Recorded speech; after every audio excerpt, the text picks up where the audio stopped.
हरिओम. आत्मपूजा उपनिषद. योगदास श्री जय गणेश जोशी यांचे प्रवचन. प्रार्थना भाग 3. ओंकार अजपा आहे. ओंकाराचा उच्चार कसा करायचा हे ज्ञात झाल्यावर त्याचा उपयोग करून सर्वसामान्य जनांसाठी साधना उपासना करून परमात्मा प्राप्त करण्यासाठी संशोधन सुरू झाले. ओंकार हा विश्वनिर्मितीचा ब्रह्मनाद असल्यामुळे तो बीजमंत्र आहे. तो सर्वात महातीव्र असा बीजमंत्र आहे. त्याच्या उपासनेने ध्यानामध्ये आपण थेट विश्व निर्माण होण्याआधीच्या स्थितीला प्राप्त होतो. त्यानंतर एकच पायरी उरते आणि ती म्हणजे प्रत्यक्ष आत्मदर्शन, आत्मसाक्षात्कार, मुक्ती. यामुळे ओंकार साधनेला अनन्य महत्त्व आहे. ओंकाराचे महान वैशिष्ट्य असे आहे की तो आपल्या अंतःकरणात श्वसनाबरोबरच सतत झणकारत असतो. आपला जन्म झाल्यापासून आपला मृत्यू होईपर्यंत तो देहात अंतःकरणात सतत झणकारत असतो. तसेच आपण देह त्याग केला तरीही आपण अंशात्मक रूपाने देहाबाहेर गेल्यावर अंतरिक्षातही तो सतत झणकारून आपल्याला ऊर्जा पुरवत असतो.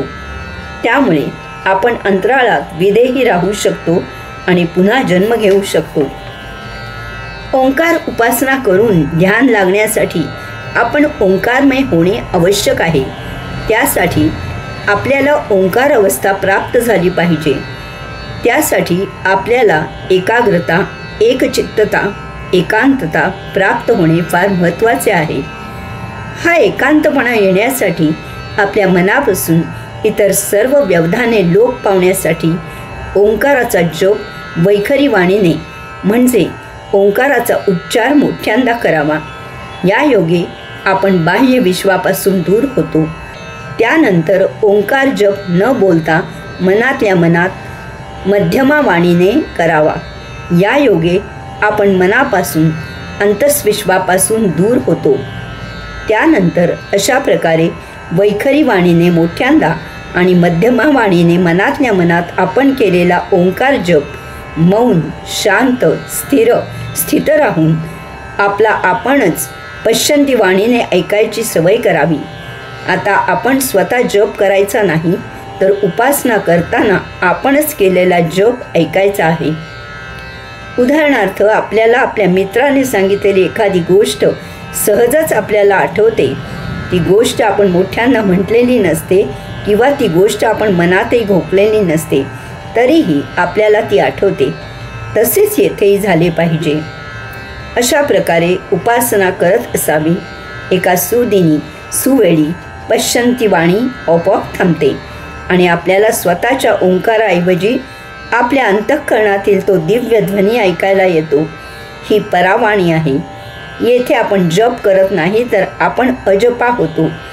तो अजपा ऐकतो, आपले ध्यान लागते, समाधी प्रसाद प्राप्त होतो.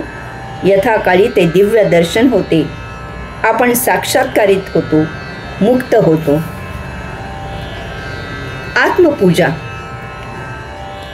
आपण द्वंद्वाचा नियम, उत्पत्ती, स्थिती, लय, जीवन म्हणजे दुःख, तसेच बाह्य विश्व आणि अंतस्विश्व याबद्दल माहिती घेतली.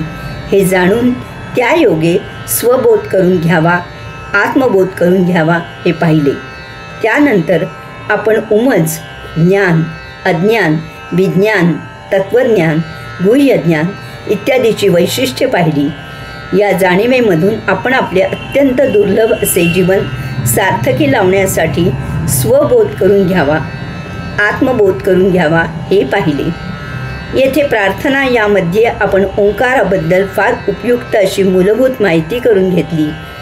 अशा प्रकारे या योगे स्वबोधाने, आत्मबोधाने आपल्याला आत्मपूजा करायची आहे आणि साक्षात्कारित होऊन जीवनमुक्ती, सायुज्यमुक्ती, मुक्ती प्राप्त करायची आहे. त्यासाठी आता येथून पुढे आत्मपूजा म्हणजे काय, त्यासाठी आध्यात्मिक पूजा साहित्य कोणते लागते, त्याचा उपयोग कसा करावा इत्यादी माहिती घ्यायची आहे. त्या योगे प्रत्यक्ष आत्मपूजा करायची आहे. आत्मदर्शन घ्यायचे आहे. साक्षात्कारित व्हायचे आहे. जीवनमुक्त, सायुज्यमुक्त, मुक्त व्हायचे आहे. हरिओम.